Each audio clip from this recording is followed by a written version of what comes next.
Bismillahirrahmanirrahim. Dear students, Assalamu alaikum. I am Muhammad Qasim and the topic today is sequence of tenses. Move to board now. जी dear students, तो sequence of tenses का जो topic है ये दर हकीकत जो tenses की ही एक एडवांस्ड और एक एक्सटेंडेड फॉर्म इसे आप कह लें। इसमें हमने पहले एक लेक्चर किए थे टेंसेस के हवाले से, तो उसमें हम सारे टेंसेस का जो था वो एडवांस्ड लेवल पे उनका सारा देखा था। तो आज के टॉपिक में हम देखेंगे कि सीक्वेंस ऑफ टेंसेस यानी वो क्या है। ये टॉपिक थोड़ा एक मिसाल से मैं आपको वाजे कर देते हैं। तो देखें बोर्ड पे ना 3 सेंटेंसेस हैं। यू गो टू स्कूल, आप स्कूल जाते हो, तो ये क्या है, एक सेंटेंस है, इट्स अ सेंटेंस, एक जुमला है इसमें। तो फिर एक सेंटेंस नंबर 2 है ये, you go to school and I stay at home, आप तो स्कूल जाते हो और मैं घर ठहरता हूं। तो ये भी एक पूरा सेंटेंस है, लेकिन ये सेंटेंस 2 पार्ट्स पर मुश्तमिल है। इसमें पहला पार्ट है यू गो टू स्कूल और सेकंड क्या है, आई स्टे एट होम। तो इसको पार्ट को तो हम थोड़ा एक सादा वे में बोल रहे हैं ना, तो इसको ग्रामर में हम क्या बोलते हैं, क्लॉजेस।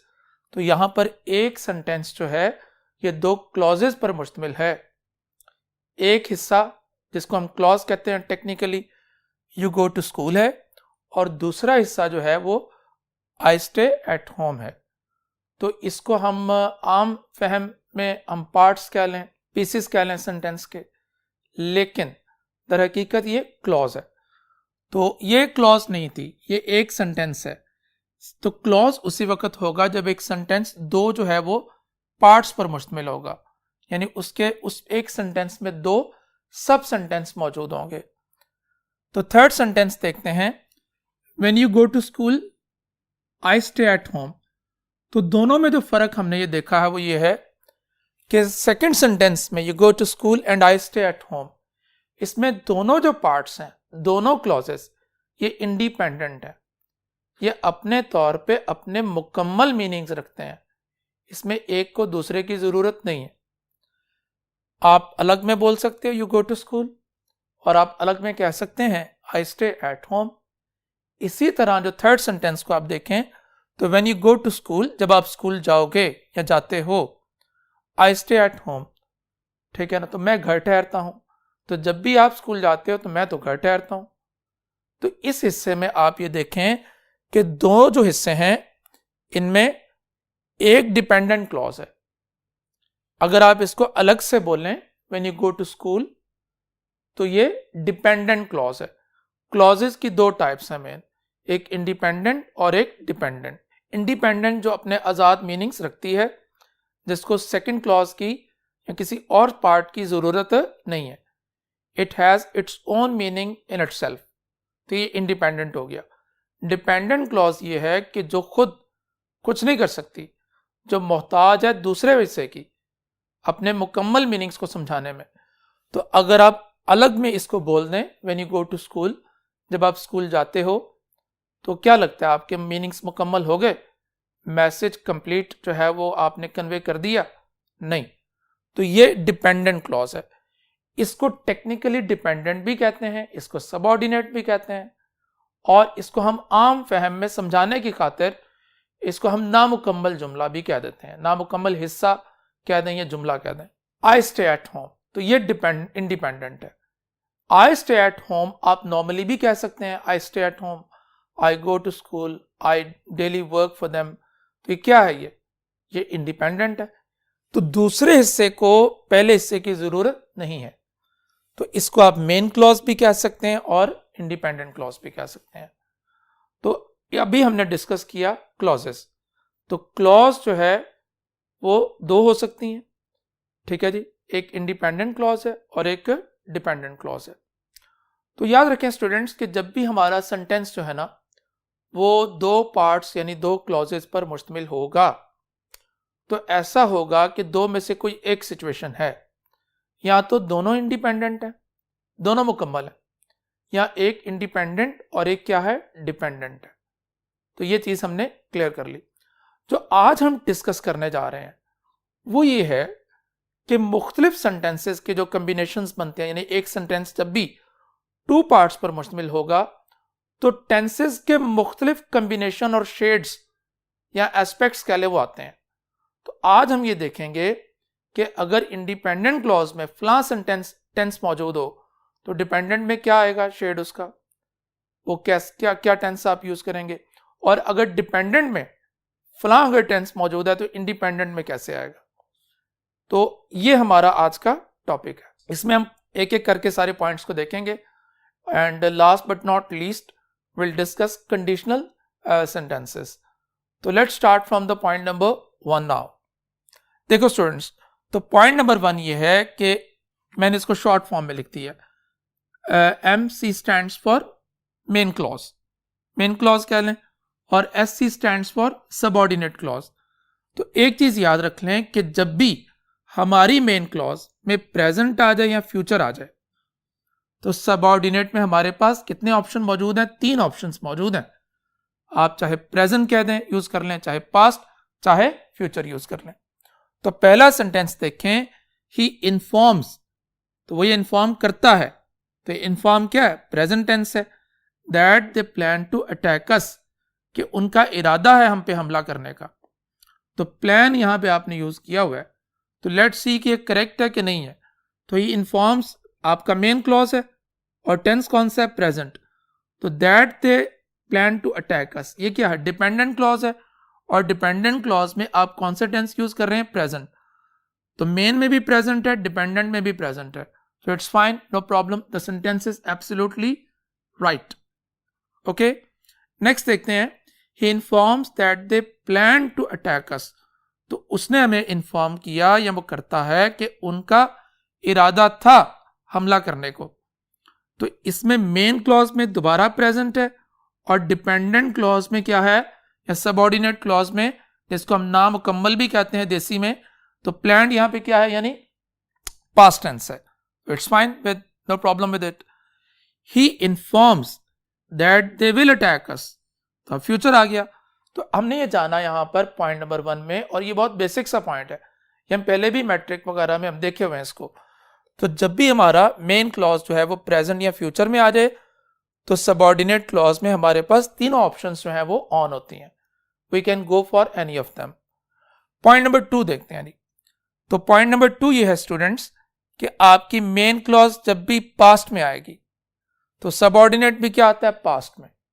तो ये पॉइंट भी कोई ऐसा नया नहीं है, आप पार्ट 1 फर्स्ट ईयर में फॉर्म्स ऑफ वर्ब्स में ये सारी चीजें दिखाए हुए हैं। इसको रिफ्रेश कर लेते हैं। लाइक एक सेंटेंस है यहां पर, she thought she was in trouble, तो उसने सोचा कि वो मुसीबत में थी। तो थॉट यहां पे क्या है, ये मेन क्लॉज है हमारी, और टेंस कौन सा है, पास्ट का टेंस है। शी वॉज इन ट्रबल, तो वॉज बच्चों यहां पे पास्ट है, तो past tense followed by past tense, तो ये हमने इसको देखना है। नेक्स्ट देखते हैं, दे शाउटेड, वो लोग चिल्लाए, क्या चिल्लाए वो, that they wanted to accompany us, कि वो हमारे साथ जाना चाहते हैं। तो वांटेड, तो बच्चों ये भी क्या है, यानी मेन क्लॉज हमारा पास्ट में है और डिपेंडेंट भी पास्ट में आ जाएगा। क्लियर। तो इसमें एक दो चीजें हैं, एक एक्सेप्शन है, उसको आप अच्छे से समझ लें कि जब भी डिपेंडेंट क्लॉज में प्रोवर्ब्स आ जाएं या यूनिवर्सल ट्रूथ्स आ जाएं, प्रोवर्ब्स या यूनिवर्सल ट्रूथ्स, तो फिर आप डिपेंडेंट क्लॉज में टेंस प्रेजेंट रख सकते हैं। ठीक है, देखें पहला sentence, he mentioned that the sun rises in the east, तो कोई कहे कि इस सेंटेंस को करेक्ट कर दें तो no need to make any correction, it's already correct. Let's see कि कैसे है ये, ही मेंशन्ड, तो स्टूडेंट्स ये क्या है, ये पास्ट टेंस है और ये मेन क्लॉज में पास्ट टेंस है। तो अभी हम ऊपर पढ़े थे कि मेन क्लॉज में जब भी पास्ट आएगा तो डिपेंडेंट क्लॉज भी किस में आएगी, पास्ट में। लेकिन यहां पे थोड़ा एक एक्सेप्शनल केस क्यों बन रहा है कि हम एक यूनिवर्सल ट्रूथ को डिस्कस कर रहे हैं। ठीक है, likewise we have another sentence, our teacher taught, हमारे उस्ताद ने हमें सिखाया, दैट टाइम इज प्रेशियस, कि वक्त बहुत कीमती है। तो अगेन वही सिचुएशन बन रही है कि टॉट यहां पे क्या है, पास्ट टेंस है, और हम जो आगे फॉलोअप हो रहा है वो एक ऐसी बात का हो रहा है जिसपे सब यकीन किए हुए हैं कि वो एक अटल हकीकत है, वो सच्चाई है। Our teacher taught that time is precious, तो इज ही हम करेंगे, इसमें वाज नहीं करेंगे। लिहाजा ये दोनों सेंटेंसेस जो हैं ये अपनी अपनी जगह पे बिल्कुल करेक्ट है। इज दैट ओके जी? We move to next board for further extension of this point. जी स्टूडेंट्स, तो बात हो रही है कि मेन क्लॉज में पास्ट टेंस है और डिपेंडेंट क्लॉज में भी क्या आता है, past, but we have a few limitations. तो लास्ट बोर्ड में हमें एक लिमिटेशन डिस्कस किया, हियर वी हैव अनदर। देखें जी, अनचेंजेबल फैक्ट्स। स्टूडेंट्स, जब भी आप ऐसे फैक्ट्स मेंशन करें जो अनचेंजेबल हो, जिनको आप टेम्परिंग नहीं कर सकते, एडिट नहीं कर सकते, उनमें इरेजर नहीं लग सकता, जो है वो वैसे ही है बस, ठीक है, तो उसमें भी क्या करेंगे, अनचेंजेबल फैक्ट्स की सूरत में हम पास्ट टेंस नहीं यूज करेंगे डिपेंडेंट क्लॉज में। Like we have a sentence, she repeated, उसने रिपीट किया, उसने दोहराया। क्या दोहराया उसने? That she is a Pakistani, कि वह एक पाकिस्तानी है। तो शी रिपीटेड हमारा मेन क्लॉज है। तो अगर आप कहते हैं कि वो एक पाकिस्तानी है तो ये एक ऐसा फैक्ट है, अगर आपका ओरिजिन या मेरा ओरिजिन पाकिस्तान है तो ये it is something that we can never change, ठीक है जी। तो नेशनैलिटी, या जैसे मैं कह दूं उसने कहा कि वो एक मुसलमान है, तो ये एक अनचेंजेबल फैक्ट है। तो शी इज ही आएगा, वॉज नहीं आएगा, लिहाजा the sentence is already correct. Another, the जज knew that he is a child, जज जानता था कि वो जो है वो एक बच्चा है। तो जज साहब जानते थे, ये न्यू, ये क्या है, पास्ट टेंस है। तो ही इज, तो बच्चों इज जो है ये प्रेजेंट है, तो इधर प्रेजेंट ही चलेगा, अगरचे हमारा मेन क्लॉज में पास्ट है, लेकिन रीजन क्या है कि हम ऐसा फैक्ट शेयर कर रहे हैं जो अनचेंजेबल है, जिसमें कोई टेम्परिंग की गुंजाइश नहीं है। Last is generic situations. तो बाज मरतबा ऐसे होता है कि सेंटेंस के मेन में पास्ट टेंस है, लेकिन सबऑर्डिनेट क्लॉज में आप कुछ जनरलाइज कर रहे हैं चीज को, आप एक जेनरिक सिचुएशन बयान कर रहे हैं। तो जब भी आप जनरलाइज करें उसके मुख्तलिफ शेड्स आ सकते हैं, जनरलाइजेशन के मुख्तलिफ जो है उसके तरीके हो सकते हैं, लेकिन जैसे ही आप स्मेल करें कि सिचुएशन को जनरलाइज किया जा रहा है मेन क्लॉज के बाद, यानी सबऑर्डिनेट क्लॉज में, तो आप कौन सा टेंस यूज करोगे, पास्ट टेंस या प्रेजेंट टेंस। तो लेट्स सी इट जी। आई गॉट कंफ्यूज्ड, मैं कंफ्यूज हो गया, गॉट कंफ्यूज्ड, तो गॉट क्या है, ये पास्ट है। एज पीपल ऑफन गेट, जैसा कि लोग अक्सर हो जाते हैं। When are on the stage, जब वो स्टेज पे हो, तो are on the stage and often get, तो ऑल दीज टू जो है वो पार्ट्स जो हैं दोनों, ये क्या है, ये जेनरिक सिचुएशन है, इसमें आप चीजों को जनरलाइज कर रहे हैं, तो दोनों इससे किस में आएंगे, प्रेजेंट में आएंगे। तो fine with the sentence, no wrong, go ahead. Point number 3 देखते हैं जी। पॉइंट नंबर 3 ये है कि मेन क्लॉज में जो है वो फ्यूचर आ जाता है मेन क्लॉज में, ठीक है, लेकिन सबऑर्डिनेट क्लॉज में फ्यूचर नहीं आता, तो क्या आएगा, प्रेजेंट। तो ये पॉइंट आप याद रख लें कि नॉर्मली हम ये सीखे हैं कि जब भी हम फ्यूचर को डिस्कस करते हैं तो हम कौन सा टेंस यूज करते हैं, फ्यूचर ही यूज करते हैं, लेकिन सर्टन केसेस में प्रेजेंट टेंस भी यूज होता है फ्यूचर को रेफर करने के लिए। तो ये जो हम पॉइंट सीखा है, ये कर रहे हैं, ये वही चीज है। तो इसमें मेन क्लॉज फ्यूचर में है, तो सबऑर्डिनेट क्लॉज किस में आएगी, प्रेजेंट में। और ऐसा कब कब होता है, जब हमारे पास टाइम कंजंक्शंस जो हैं वो आ जाए, लाइक व्हेन आ जाए, व्हाइल है, एज सुन एज है, वेदर है, अनटिल, अनलेस जो है वो एक डिफरेंट टाइप कंजंक्शन है, इफ है, बिफोर है, एटसेट्रा।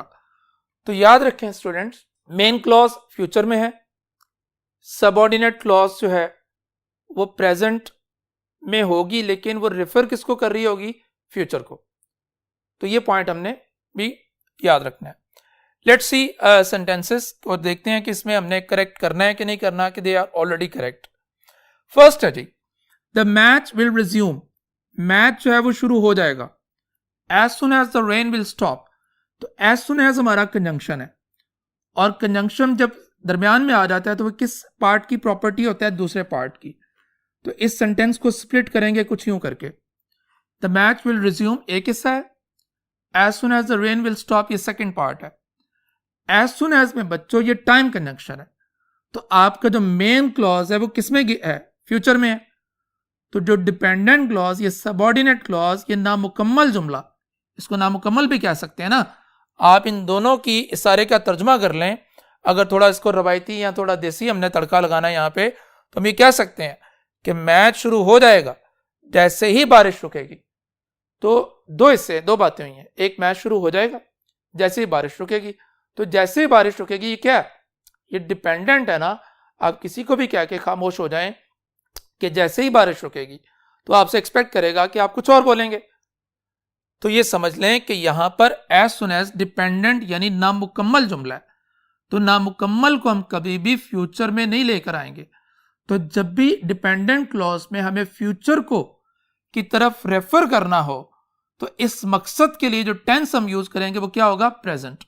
तो दिस इज द पॉइंट। ये सेंटेंस गलत है, इसको करेक्ट करने के लिए हम यहां से विल को एलिमिनेट कर देंगे। इज दैट ओके जी? नेक्स्ट देखते हैं, I shall drive you home, तो मैं आपको घर छोड़ आऊंगा। When I shall finish my work, जब मैं अपना काम खत्म कर लूंगा। तो अगेन वही सिचुएशन है, I shall drive you home एक हिस्सा है, ये इंडिपेंडेंट है, और ये जरूरी नहीं है, ये दोनों एक दूसरे की पोजीशंस को चेंज कर सकते हैं। मतलब ऐसा भी हो सकता है कि डिपेंडेंट को आप पहले लगा दें, when I shall finish my work I will drive you home, ये भी इट्स फाइन विद इट।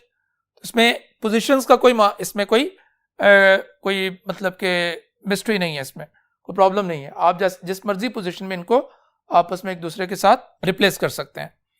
तो आई शैल ड्राइव यू होम ये स्टूडेंट्स किस में है? यानी फ्यूचर में। तो डिपेंडेंट क्लॉज व्हेन वाला हिस्सा है, तो डिपेंडेंट क्लॉज भी किस में है? फ्यूचर में। तो डिपेंडेंट क्लॉज जब भी फ्यूचर की तरफ रेफर कर रही हो, और ऐसी सूरत में इंडिपेंडेंट जब फ्यूचर में ऑलरेडी मौजूद हो, तो डिपेंडेंट को किस में होना पड़ता है? प्रेजेंट में। तो ये हमारा पॉइंट ये था, तो शेल को यहां से एलिमिनेट कर देंगे। लास्ट है, we shall see the protesters, हम प्रोटेस्टर्स से निपट लेंगे उनसे। आप ये करें कि while you will stay inside, बस आप ये है कि आप अंदर ही ठहरें। तो दो हिस्से हैं इसके भी, we shall see the protesters एक ये हिस्सा है, और ये मेन क्लॉज है, इसमें क्या है? ये फ्यूचर में। और डिपेंडेंट क्लॉज रेफर किसको कर रही है? फ्यूचर को, लेकिन टेंस ये फ्यूचर नहीं लेगी, तो अगेन इसमें विल एलिमिनेट कर देंगे और टेंस ये प्रेजेंट करेगी। Is that okay? So move to next point, we have another point, future in subordinate clauses. तो फ्यूचर यूज कर रहे हैं सबऑर्डिनेट क्लॉज में। बाजार देखने में ना ये पॉइंट ऐसे लग रहा है जैसे कोई गड़बड़ हो रही है, सबऑर्डिनेट क्लॉज में फ्यूचर। अभी हम इसी पॉइंट में सीखे ऊपर कि सबऑर्डिनेट क्लॉज में जब भी हमने फ्यूचर को रेफर करना हो, तो हमने टेंस कौन सा यूज करना है? Present. But here is future in subordinate clauses. तो स्टूडेंट्स ऐसा है कि फ्यूचर भी सबऑर्डिनेट क्लॉज में यूज हो जाता है इन सर्टन केसेस, और उनमें से मतलब यहां पर यह है कि जब भी मेन क्लॉज वो फ्यूचर में ना हो, अदर देन फ्यूचर किसी और टेंस में हो, और जो हमारी सबऑर्डिनेट क्लॉज है वो ऑब्वियसली फ्यूचर को रेफर कर रही हो, तो ऐसी सूरत में आप फ्यूचर टेंस यूज कर सकते हैं सबऑर्डिनेट क्लॉज में। मेन क्लॉज से आपको क्लू मिलेगा, ये आपको क्लू देगी, ये आपको सिग्नल देगी ग्रीन या रेड, और इधर जो है वो आपने सारे मामलात करने हैं। तो let's see the first sentence, I think she support us in the coming event.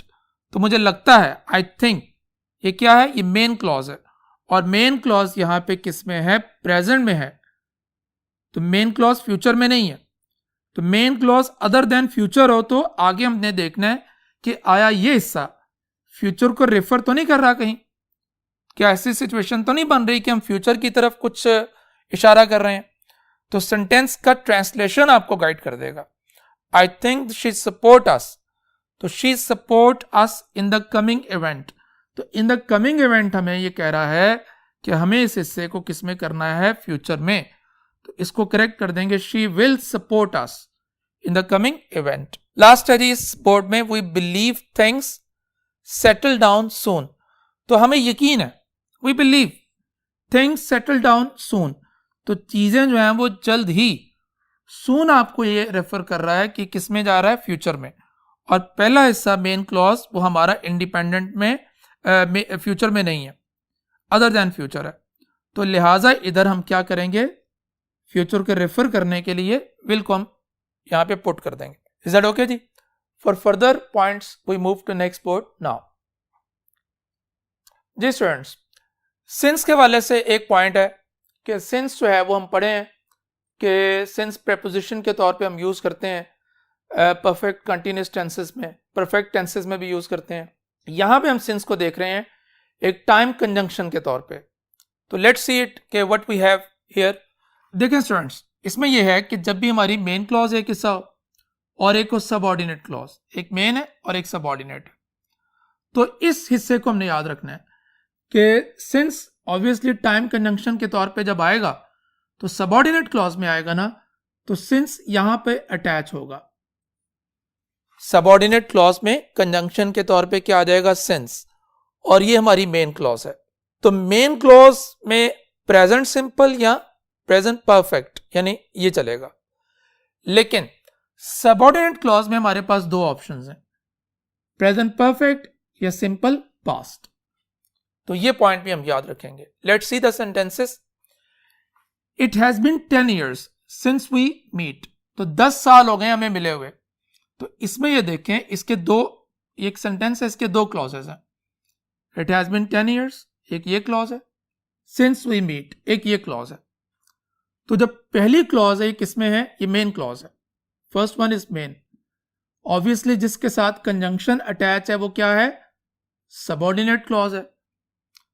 तो सबऑर्डिनेट क्लॉज सिंस के कंजंक्शन के साथ आई हुई है।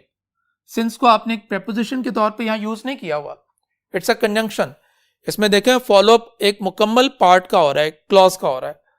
तो सिंस जब टाइम क्लॉज के तौर पे आ जाए तो हमारे पास दो ऑप्शन है, या तो हम प्रेजेंट परफेक्ट करेंगे simple past, but here is since we meet.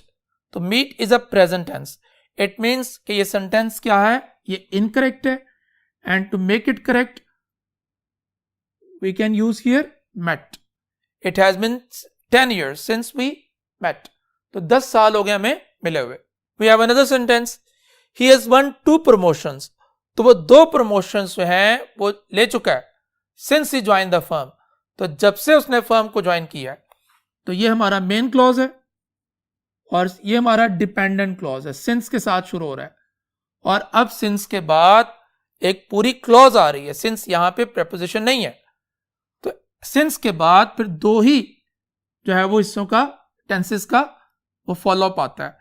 यहां तो प्रेजेंट परफेक्ट, तो आप कर सकते हैं he has won 2 promotion since he has joined the firm, या since he joined the firm. तो हैज ज्वाइंड यहां पे हम कर सकते हैं। थर्ड सेंटेंस देखते हैं। I daily go for a walk. मैं रोजाना जो है वो सैर को जाता हूं। Since I contract diabetes. जब से मुझे जो है वो डायबिटीज का मर्ज लाहक हुआ है, तो मैं रोजाना सैर को जाता हूं। तो सिंस आई हैव कॉन्ट्रैक्टेड, जब से मुझे मर्ज लाहक हुआ है। क्लियर हो गया? तो इसमें भी सिंस जो था वो हमारा डिपेंडेंट क्लॉज के साथ ही था। So that was about since as a time conjunction. We have another point, wishes से रिलेटेड है। तो इसको हम टेंसेस में भी थोड़ा देखे थे, तो इधर भी हम इसको थोड़ा रिफ्रेश कर लेते हैं। तो विशेस में ही होता है बच्चों कि ख्वाहिशात जो होती है ना, विश से रिलेटेड जितने भी सेंटेंस है, तो इसमें एक चीज ये जान लें कि हम टेंसेस की बैक शिफ्टिंग करते हैं। बैक शिफ्टिंग से मुराद है कि अगर आप प्रेजेंट टाइम में विश कर रहे हैं तो आप टेंस यूज करेंगे पास्ट का, और अगर आप पास्ट में विश कर रहे हैं तो आप टेंस यूज करेंगे पास्ट परफेक्ट का। और इसी तरह अगर आप फ्यूचर के लिए विश करें तो आप would plus first form use कर लेंगे। तो ये तीनों जो है वो उसका डिस्प्ले यहां पे तीनों सेंटेंसेस में देख लेते हैं। आई एम ओल्ड, मैं बूढ़ा हो चुका हूं। ठीक है, ये प्रेजेंट सिनेरियो बन गया। आई विश, काश, I am young enough to play cricket. मैं इतना जवान होता कि मैं क्रिकेट खेलता। तो I wish, I am young enough. तो आई विश, तो बच्चों ये जो आप विश कर रहे हैं ये किस टाइम फ्रेम में हो रहा है? प्रेजेंट में हो रहा है। तो प्रेजेंट के टाइम फ्रेम में जब भी आप विश करेंगे तो आप टेंस कौन सा यूज करेंगे? पास्ट, ठीक है। और अनरियल सिचुएशन टाइप में आप क्या यूज करेंगे? वर। तो यहां पे एम की जगह पे क्या आ जाएगा? Were. Next study, I wish I teach them a good lesson when I was there. तो अगर मैं वहां पर होता तो काश मैं उन्हें अच्छा सबक सिखाता। जब मैं वहां था तो मेरा दिल कर रहा था कि मैं उन्हें अच्छा सा एक सबक सिखाऊं।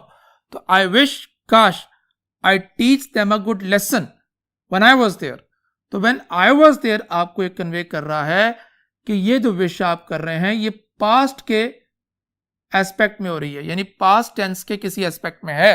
पास्ट का ये शेड आ रहा है यहां पे। तो पास्ट टाइम में जब भी आप जाके विश करेंगे तो टेंस कौन सा यूज करेंगे? Past perfect. तो यहां पे करेक्ट हो जाएगा आई wish I had taught them. Teach की जगह पे टॉट आ जाएगा। Next study, I wish you stop working for them. तो काश आप उनके लिए काम करना खत्म कर दें। तो स्टूडेंट्स यहां पर भी आई विश है और you stop working for them. तो हम स्मेल ये कर रहे हैं कि ये फ्यूचर के लिए ना रेफर किया जा रहा है कि आप आने वाले दिनों में उनके साथ काम ना करें। तो I wish you stopped, no, I wish you would stop. तो फ्यूचर के लिए जब भी आप रेफर करेंगे तो इसके विशेस की दुनिया में तो वुड के साथ यानी बेस फॉर्म यानी प्रेजेंट फॉर्म यूज कर लेंगे। सो this was about wishes. Next देखते हैं students point number 7, that is past tenses. तो पास्ट टेंसेस के हवाले से हम डिस्कस कर लेते हैं कि पास्ट के 4 टेंसेस हैं, ये 4 एस्पेक्ट्स कह लें। तो past indefinite, past continuous, past perfect और पास्ट परफेक्ट कंटिन्यूअस। तो इनके भी अक्सर आपस में कॉम्बिनेशंस बन के आते हैं।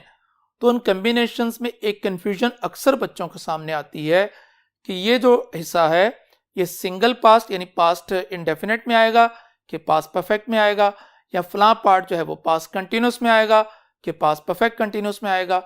तो पास्ट के चारों टेंसेस की जो अंडरस्टैंडिंग है वो एक ही सीक्रेट की में है, वो हम यहां पर अनफोल्ड करते हैं उसको।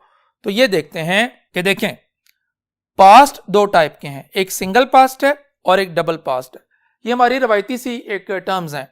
तो सिंगल पास्ट बच्चों कहते हैं कि आप प्रेजेंट से पास्ट में चले जाएं, यानी आप प्रेजेंट में थे और साथ ही आप पास्ट में मूव कर गए।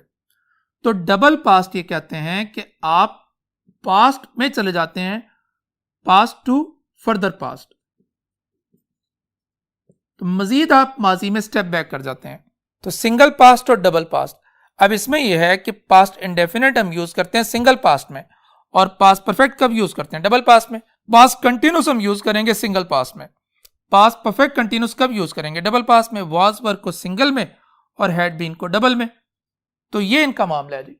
इसको आप कुछ एक मिसाल से समझ लें कि जैसे आप ये कहें कि 10 दिन पहले मुझे बुखार हुआ, मैं डॉक्टर साहब के पास चला गया। मरीजों की एक बड़ी तादाद वहां अपनी बारी का इंतजार कर रही थी। मैं अपनी बारी पे पूछा कि डॉक्टर साहब लोग इस कदर क्यों बीमार हो रहे हैं?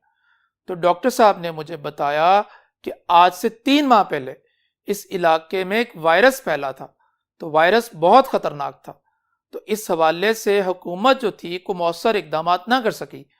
तो ये सारा जो हमने एक पैसेज आपको बनाया यहाँ पे, तो ये सिंगल पास्ट और डबल पास्ट के समझने के लिए एक अच्छी चीज है। इसमें ऐसा ये देखें कि तो पहला आपने हिस्सा कहा था कि 10 दिन पहले मुझे बुखार हुआ, तो प्रेजेंट से आपने जंप किया पहला पास्ट में 10 दिन पहले, तो ये सिंगल पास्ट है। मैं डॉक्टर साहब के पास चला गया, ये भी सिंगल पास्ट है। तो वहां मरीजों की एक बड़ी तादाद अपनी अपनी बारी के मुंतजिर थे या बारी का इंतजार कर रहे थे। तो कॉन्टिन्यूटी में आ गए आप। तो कॉन्टिन्यूटी सिंगल पास्ट में है, तो किस में आएगा? पास्ट कंटिन्यूस में आएगा। तो मैं अपनी बारी पे डॉक्टर साहब से पूछा, तो ये भी सिंगल पास्ट है कि डॉक्टर साहब लोग इस कदर क्यों बीमार हो रहे हैं? ये भी 10 दिन पहले की बात है। इसका मतलब ये नहीं कि बीमार हो रहे हैं तो ये हम प्रेजेंट में आ गए, नहीं, ये भी 10 दिन पहले की बात है और ये भी पास्ट कंटिन्यूस में आएगा। डॉक्टर साहब ने मुझे बताया ये क्या है? सिंगल पास्ट है कि आज से 3 माह पहले इस इलाके में एक वायरस फैला था। अब ये डबल पास्ट हो गया। तो वायरस बहुत खतरनाक था, ये भी डबल पास्ट है, ठीक है जी। और हुकूमत इस हवाले से मौसर इक़दाम ना कर सकी, ये भी डबल पास्ट है। तो आप ये समझ लें कि पास्ट के चारों टेंसेस की जो सीक्रेट की है वो यहां पर मौजूद है। इसकी एग्जांपल के लिए हम बढ़ते हैं लास्ट बोर्ड की तरफ। जी स्टूडेंट्स, तो सिंगल पास्ट और डबल पास्ट की एग्जांपल्स के साथ हैं जी हम। तो let's see the first example. I remembered, मुझे याद है या मुझे याद था। ये पास्ट की बात है, ट्रांसलेशन आप जैसे मर्जी कर लें। I left the keys at home, कि मुझे याद आया कि चाबियां तो मैं घर छोड़ आया था। तो इसमें दो काम हो रहे हैं, एक है आपको याद आना और एक है चाबियों का घर छोड़ाना। तो दोनों इवेंट्स जो हैं वो पास्ट के हैं। तो हमने ये देखना है कि पहले कौन सा इवेंट हुआ है। जो इवेंट सबसे पहले हुआ है वो डबल पास्ट है, और जो इवेंट प्रेजेंट के ज्यादा करीब है वो सिंगल पास्ट है। तो दो काम है, मुझे याद आया कि चाबियां तो मैं घर छोड़ आया था, तो सबसे पहले कीज आपने घर में रखी हैं, छोड़ी हैं, मिस की हैं। तो नेक्स्ट आपको याद आया, तो जो पहले काम किया है वो डबल पास्ट में आएगा। तो यहां पर ये सेंटेंस गलत है। इसको करेक्ट करने के लिए हम यहां पे क्या कर लेंगे, हैड जो है वो लगा देंगे। तो I remembered that I had left the keys at home. Next देखते हैं, व्हेन जॉर्ज डाइड, जब मिस्टर जॉर्ज का इंतकाल हुआ, he and Jane married for 20 years, तो वो और जेन 20 साल से वो शादी में के बंधन में थे, शादी में थे यानी। तो यहां पर ये देखें कि व्हेन जॉर्ज डाइड, तो स्टूडेंट्स ये जो है इसमें भी दो इवेंट्स आ गए। एक है किसी साहब का इंतकाल होना और एक है 20 साल से उनका शादी के जो ताल्लुक में वो होना। तो दो काम हुए हैं। कौन सा काम सबसे पहले हुआ, शादीशुदा होना, शादी में होना या इंतकाल होना। तो सेंटेंस की सिचुएशन यहां पे बता रही है कि 20 साल पहले क्या है उनकी शादी हो गई थी, ठीक है, और जब इंतकाल हुआ तो शादी को 20 बरस गुजर चुके थे। तो 20 बरस गुजर चुके थे, शादी वाला इवेंट पहले है, तो इंतकाल वाली बात बाद में है। तो प्रेजेंट के करीब ये हिस्सा है, लिहाजा ये सिंगल पास्ट में आएगा और ये बिल्कुल करेक्ट है। लेकिन ये हिस्सा किसमें आएगा, डबल पास्ट में। और इसको डबल पास्ट में करने के लिए क्या कर लेंगे, had married. We have another sentence, he reported to seniors, उसने अपने सीनियर्स को रिपोर्ट कर दिया that he was not dealt properly when he was in the meeting, तो उसके साथ बेहतर सलूक नहीं हुआ जब वो मीटिंग में था। तो रिपोर्टेड टू सीनियर्स, तो उसने अपने सीनियर्स को रिपोर्ट किया। तो क्या चीज है, ये सिंगल है, सिंगल पास्ट है। तो that he was not dealt properly, कि उसके साथ बेहतर सलूक ना हुआ when he was in the meeting, जब वो मीटिंग में था। तो दो इवेंट्स यहां पर हो रहे हैं, एक उसका रिपोर्ट करना और एक उसके साथ अच्छा सलूक ना होना। तो दोनों में देखें सबसे पहला इवेंट कौन सा हुआ है, रिपोर्ट करना कि सलूक होना। तो सबसे पहला इवेंट सलूक से रिलेटेड है, ट्रीटमेंट से रिलेटेड है, तो वो किस में आएगा, डबल पास्ट में। तो यहां पर फिर क्या कर देंगे, चूंकि पैसिव कंस्ट्रक्शन भी है, he had not been dealt, passive voice में आ जाएगा। लास्ट देखते हैं जी sentence, I didn't think of going to Italy before she suggested it, तो मैंने कभी सोचा भी नहीं था इटली में जाने का, तो जब तक कि उसने मुझे सुजेस्ट ना किया। तो दो इवेंट हैं, एक आपका कभी ना सोचना और एक आपको किसी का तजवीज करना, किसी का आपको ये मामला तजवीज कर देना। तो दोनों इवेंट्स में देखें सबसे पहला काम कौन सा हुआ है, आपका सोचना कि किसी का तजवीज करना आपको। तो सबसे पहले आपने किया था कि आपने कभी नहीं सोचा था। तो जो सबसे पहला काम है वो क्या है, वो डबल पास्ट में आएगा। तो आई डिडंट थिंक ये गलत है, तो क्या करेंगे, आई हैडंट, तो मैंने कभी नहीं सोच रखा था, आई हैडंट थॉट। ठीक हो गया जी। And last but not least is conditional sentences. तो let's see them one by one. Conditionals में बच्चों हमारे पास चार जो हैं वो कंडीशनल्स चलते हैं, होते हैं। तो चारों कंडीशनल्स जो हैं उनको हम एक एक करके देखेंगे। Will start from the zero conditional. तो कंडीशनल सेंटेंसेस क्या होते हैं, पहले हम इसको थोड़ा समझते हैं, फिर हम जीरो कंडीशनल्स की तरफ बढ़ते हैं। स्टूडेंट्स, कंडीशनल जो सेंटेंसेस हैं इसमें आप एक हिस्से में कोई कंडीशन लाते हैं और दूसरे हिस्से में आप उसका रिजल्ट दे रहे होते हैं। यानी कंडीशनल क्लॉजेस में दो पार्ट्स होते हैं, इसके भी दो क्लॉजेस होती हैं। तो जो कंडीशन वाली क्लॉज है इसको इफ क्लॉज भी कहते हैं, और जो नेक्स्ट वाला पार्ट है उसको रिजल्ट क्लॉज कहते हैं। तो फॉर एग्जांपल एक इफ क्लॉज है and the next is result clause है। तो चारों में यही चलेगा। कंडीशनल जो सेंटेंसेस हैं ये इसके 4 शेड्स हैं, और 4 के 4 शेड्स में एक हिस्से में क्या है, इफ क्लॉज है यानी कंडीशन क्लॉज है, और सेकंड पार्ट में क्या है यानी रिजल्ट क्लॉज है। तो let's see them one by one. The first one is zero conditional. Zero conditional बच्चों ये है कि आप इसमें अनचेंजेबल फैक्ट्स की बात कर रहे हैं, ऐसी चीजों की बात कर रहे हैं जो जिनको आप चेंज नहीं कर सकते, जो बिल्कुल ट्रू हैं, जो 100% सबको यकीन है कि ऐसा ही होगा।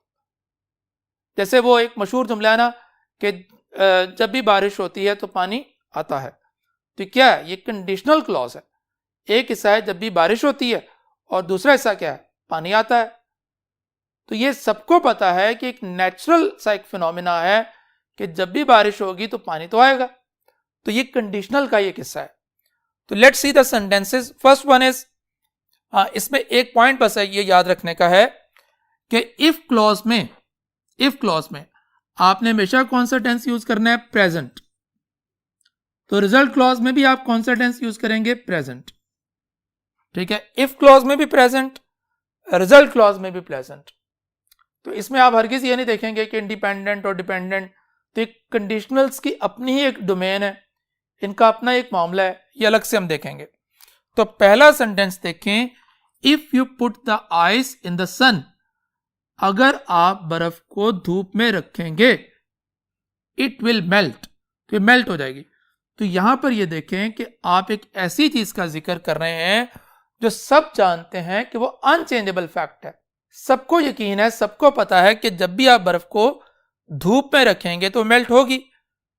तो इसमें हम तर्जमे को नहीं देखेंगे कि इट विल मेल्ट की मेल्ट हो जाएगी, नो। हमने ये देखना है कि जब भी आप अनचेंजेबल फैक्ट्स का जिक्र करेंगे तो आपने दोनों हिस्से में कौन सा टेंस यूज करना है, present. If you put the ice in the sun, ये प्रेजेंट हिस्सा है। इट विल मेल्ट, तो इसमें भी क्या आ रहेगा, इट मेल्ट्स। तो एस भी आप एडिशन कर देंगे यहां पे। नेक्स्ट देखते हैं जी, if it rains it will bring water. तो जब भी बारिश होती है या अगर बारिश होती है तो पानी ये आता है। तो इफ इट रेन्स, तो ये क्या है, ये कंडीशन है, इफ क्लॉज है। तो इट विल ब्रिंग वाटर, तो इसमें भी एक आप एक फैक्ट से रिलेटेड बात कर रहे हैं ना, तो विल खत्म हो जाएगा, इसको करेक्ट कर देंगे ब्रिंग्स के साथ। नेक्स्ट देखते हैं, if you will rest you rust. अगर आप बहुत ज्यादा टिक के बैठ जाएंगे तो आपको जंग लग जाएगा। तो इफ यू विल रेस्ट, तो अब यह है कि इफ क्लॉज में उसने फ्यूचर यूज किया हुआ है। तो इफ क्लॉज में तो वैसे भी फ्यूचर आप किसी भी हिस्से में यूज नहीं कर सकते, तो इधर हम विल को एलिमिनेट कर देंगे। तो ये if you will rest you rust, तो सब जानते हैं ये एक फैक्ट है, इसमें कोई दो राय नहीं है कि अगर आप अपनी सलाहियतों को यूज नहीं करेंगे तो उनको जंग लग जाएगा। If I make money I shall feel happy. इसमें आप एक ये चीज समझ लें कि जीरो कंडीशनल में इंडिविजुअल नेचर के फैक्ट्स भी आते हैं, यानी ऐसे फैक्ट जो सिर्फ आपसे मुझसे रिलेटेड है। जैसे आप कह दें कि जब भी मैं दही खाता हूं मुझे अच्छा महसूस होता है, ठीक है, जब भी वो लस्सी पीता है तो उसे नींद आती है। ये हो सकता है आपके साथ ना होता हो या किसी के साथ ना भी होता हो। तो इंडिविजुअल नेचर के फैक्ट्स भी जो है वो कंडीशनल के जीरो कंडीशनल की डोमेन में आ जाते हैं। तो इफ आई मेक मनी, जब भी मैं पैसा कमाता हूं, आई शैल फील हैप्पी, तो मुझे अच्छा महसूस होता है। तो इंडिविजुअल नेचर के फैक्ट में भी शैल को नहीं लाएंगे, तो दोनों हिस्सों में क्या रहेगा, प्रेजेंट। इफ में भी प्रेजेंट और रिजल्ट में भी प्रेजेंट। तो एक पॉइंट और समझ लें कि जीरो कंडीशनल में कभी ऐसा भी हो सकता है कि जो क्लॉज मार्कर है वो इफ की बजाय कोई और आ जाए। लाइक अनलेस भी आ सकता है, व्हेन भी आ सकता है, ठीक है। तो like unless I shall wear glasses, जब तक मैं ग्लासेस नहीं पहन लेता, आई कैन नॉट सी, तो मैं देख नहीं पाता, मुझे दिखाई नहीं देता। तो ये मेरे से अटैच कोई इंडिविजुअल नेचर का फैक्ट है। Unless I shall wear glasses, तो शेल को हम यूज नहीं करेंगे, क्या रहेगा, unless I wear glasses. Is that okay जी? For further 3 conditional parts We move to next board now.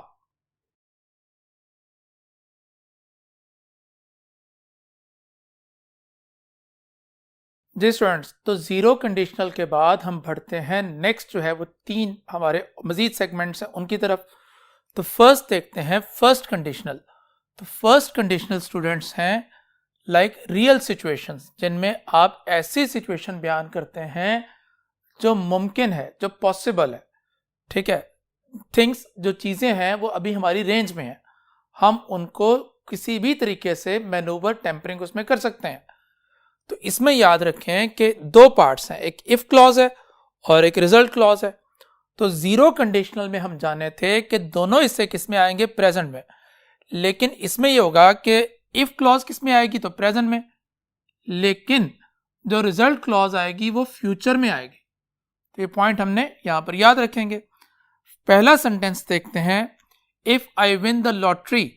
तो अगर मैंने लॉटरी जीत ली, यानी लॉटरी तो मैंने खरीदी हुई है, आई बाय योर कार, तो मैं आपको एक गाड़ी खरीद के दूंगा। तो पहला हिस्सा देखें, if I win the lottery, तो अगर मैंने लॉटरी जीत ली, तो कौन सा हिस्सा है, कंडीशन का, इफ क्लॉज है। और गिवन टेंस कौन सा है, विन, तो आई बाय योर कार, तो मैं आपको एक गाड़ी ले दूंगा। तो ये जो रिजल्ट क्लॉज है ये इंडिपेंडेंट यानी किस में आएगा, फ्यूचर में। तो यहां गड़बड़ है, I shall buy your car, this will be correct. Next है, if you will eat junk food, अगर आप जंक फूड खाओगे, यू विल गेन वेट, तो आप वेट आपका बढ़ जाएगा। तो if you will eat junk food, ये हमारा कंडीशन पार्ट है और ये रिजल्ट पार्ट है। तो रिजल्ट पार्ट जो है वो गिवन क्या है दी, फ्यूचर में। तो याद रहे, जब भी रिजल्ट पार्ट फ्यूचर में होगा तो इफ जो क्लॉज है या जो कंडीशन पार्ट है वो किस में आएगा, प्रेजेंट में। तो गिवन सिचुएशन यहां पे क्या है, विल ईट, तो विल ईट में विल को हम एलिमिनेट कर देंगे।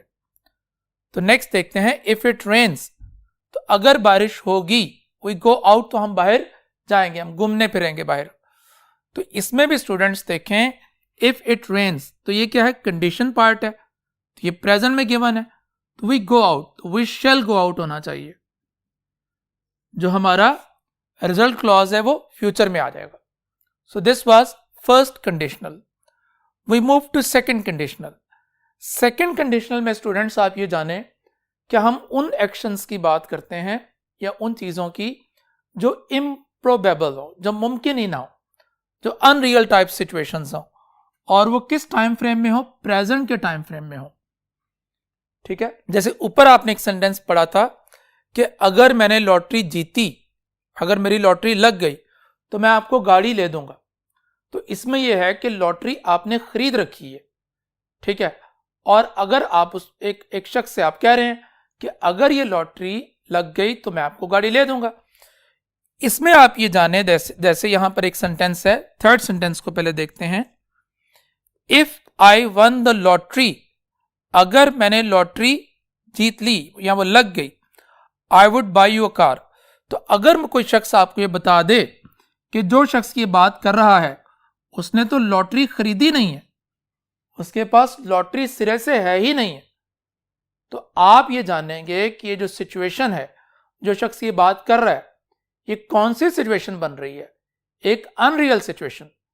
भाई एक चीज मुमकिन ही नहीं है क्योंकि उसके पास वो लॉटरी है ही नहीं है। तो हाउ इज इट पॉसिबल कि वो लग जाए और इनाम निकल आए और फिर वो गाड़ी भी ले दे। तो एक चीज की बुनियाद ही सिरे से मौजूद नहीं है, तो ये सिचुएशन कौन सी बन रही है, अनरियल टाइप सिचुएशन। तो तमाम जुमले जो अनरियल सिचुएशन के साथ डील करेंगे वो सेकंड कंडीशनल में आएंगे, और लेकिन ये प्रेजेंट में होना चाहिए। तो इसमें टेंसेस को जरा देख लें कि अनरियल सिचुएशंस में इफ क्लॉज में हम पास्ट यूज करते हैं, और इसमें वर, जब हम स्टेट वगैरह को बयान करें तो वर भी यूज करते हैं हम। तो सबके साथ वर को यूज कर लेंगे, ही, शी और इट, और तमाम जो सिंगुलर सब्जेक्ट्स हैं उनके साथ भी। दूसरा पॉइंट ये है कि रिजल्ट क्लॉज में हम वुड के साथ फर्स्ट फॉर्म यूज करेंगे। तो एक सेंटेंस देखें, इफ इट स्नोज इन मुल्तान, अगर मुल्तान में बर्फबारी हुई या होगी, व्हाटएवर, तो तर्जमा हम कुछ भी कर लें, वी वुड एंजॉय इट, तो इसमें ये जानें कि आप प्रेजेंट में रह के बात कर रहे हैं और एक ऐसी सिचुएशन यहाँ पे डेवलप हो रही है जिसको हम सब जानते हैं कि मुल्तान में बर्फबारी होना, how is it possible? This is something unreal situation. तो बच्चों ऐसी सूरत में इफ क्लॉज में क्या आएगा? पास्ट। तो स्नोज नहीं आना चाहिए था। If it snowed in Multan we would enjoy it. तो ये हिस्सा तो बिल्कुल करेक्ट है, but this one was incorrect. Third sentence है इफ नजमा हैड मुस्टाश, अगर नजमा की मूछें होती, she look like Sultan Rai, तो वो सुल्तान राय जैसी दिखती। तो यहां पर यह है कि एक चीज पॉसिबल ही नहीं है कि सुल्तान राय जैसी खवातीन की मूछें कैसी हो सकती हैं बड़ी बड़ी। तो एक अनरियल सिचुएशन है। तो अनरियल सिचुएशन से जब हम कन्फ्रंट करेंगे तो क्या होगा? इफ क्लॉज में तो हैड आ जाएगा, यानी पास्ट आ जाएगा, तो इट्स फाइन, ठीक है। लेकिन she look like Sultan Rai, तो इधर गड़बड़ हो गई, तो शी वुड आ जाएगा जी यहां पे, और इसमें ईडी खत्म हो जाएगा, यानी बेस फॉर्म, प्रेजेंट फॉर्म। तो थर्ड सेंटेंस को हम देख चुके हैं, if I one the lottery, तो ये पास्ट टेंस है, इम्प्रोबेबल रिएक्शन है, I would buy you car, तो ये यहां पर बिल्कुल करेक्ट है, ठीक है, क्योंकि ये हम इस अजम्पशन के साथ कर रहे हैं इसको कि एक शख्स ने लॉटरी खरीदी नहीं हुई है, तो हाउ इज इट पॉसिबल कि वो इनाम हासिल कर लेगा। चौथा देखते हैं, if I had the wings, अगर मेरे पर होते, विंग्स होते, आई फ्लाई हाई, तो कैसे मुमकिन है कि इंसान के पर लग जाएं, ठीक है, कुदरती तरीके से। तो if I had the wings, तो स्टूडेंट्स यहां पे आई हैड द विंग्स, ये क्या है? यानी इफ क्लॉज है, और एक इम्प्रोबेबल अनरियल सिचुएशन डेवलप हो रही है, तो इसमें क्या आ जाएगा? हैड है। तो नेक्स्ट पार्ट में रिजल्ट क्लॉज में क्या आएगा? वुड के साथ first form, I would fly high. If my grandpa is alive, अगर मेरे दादा जिंदा होते, he would tell us tales, तो वो हमें कहानियां सुनाते। तो दादा तो जिंदा नहीं है, फर्ज करें अगर मेरे अपने दादा मरहूम जो है वो इनका इंतकाल हो चुका है, तो अगर मैं ही ये सेंटेंस बोलूं कि अगर मेरे दादा जिंदा होते तो वो हमें कहानियां सुनाते, तो हाउ इज इट पॉसिबल कि मैं ये कैसे मुमकिन हो सकता है कि एक शख्स जो इंतकाल कर गए हैं वो जिंदा हो जाए। तो ये अनरियल सिचुएशन यहां पे डेवलप हो रही है। तो ऐसी सूरत में जब आप स्टेट्स वगैरह बयान करें तो आप क्या यूज कर लेंगे? वर। तो if my grandpa were alive, he would tell us tales, तो इज नहीं आएगा। तो नेक्स्ट देखते हैं, इफ आई वॉज यू, अगर मैं आपकी जगह होता, तो यह भी मुमकिन नहीं है कि मैं आपकी जगह हो जाऊं या आप मेरी जगह हो जाएं। तो हर इंसान को अल्लाह जी ने अलग से पैदा किया। तो इफ आई वॉज यू, तो इफ आई वर यू, तो क्लियर है जी। तो this was second conditional. For third conditional we move to next board now. जी स्टूडेंट्स, तो थर्ड कंडीशनल है जी हमारे सामने, अनट्रू सिचुएशंस लेकिन वो पास्ट टाइम में हो। ऐसी सिचुएशंस जो अनट्रू हैं लेकिन वो पास्ट टाइम में। तो सेकंड में और थर्ड में फर्क है कि सेकंड में अनट्रू सिचुएशंस हैं इन प्रेजेंट और इसमें पास्ट है। इसमें पास्ट में अनट्रू ऐसी हो गई हैं कि फर्ज करें मैं ये कह दूं, अगर मैं लॉटरी जीत जाता तो मैं आपके लिए गाड़ी खरीद लेता। तो बात यह कि दोनों माजी का हिस्सा बन चुके हैं, ना मेरी लॉटरी निकली ना मैं गाड़ी खरीद पाया उसके लिए। तो दोनों सिचुएशंस में हम एक ऐसी चीज के मुतालिक बात कर रहे हैं जो अनरियल है, जो सिर्फ इमेजिनेशंस में तो मुमकिन है लेकिन हकीकत में मुमकिन नहीं है, क्योंकि वो माजी का किस्सा बन चुकी है। तो यहां पर देखते हैं इफ क्लॉज। तो एक इफ क्लॉज है और एक रिजल्ट क्लॉज है। तो इफ क्लॉज में क्या आएगा? पास्ट परफेक्ट टेंस, यानी हैड के साथ थर्ड फॉर्म, और रिजल्ट क्लॉज में क्या आ जाएगा? वुड हैव के साथ थर्ड फॉर्म। तो पहला सेंटेंस देखते हैं, if I had one the lottery, अगर मैं लॉटरी खरीदता। तो इफ आई हैड वन, तो इफ क्लॉज में पास्ट परफेक्ट टेंस मौजूद है।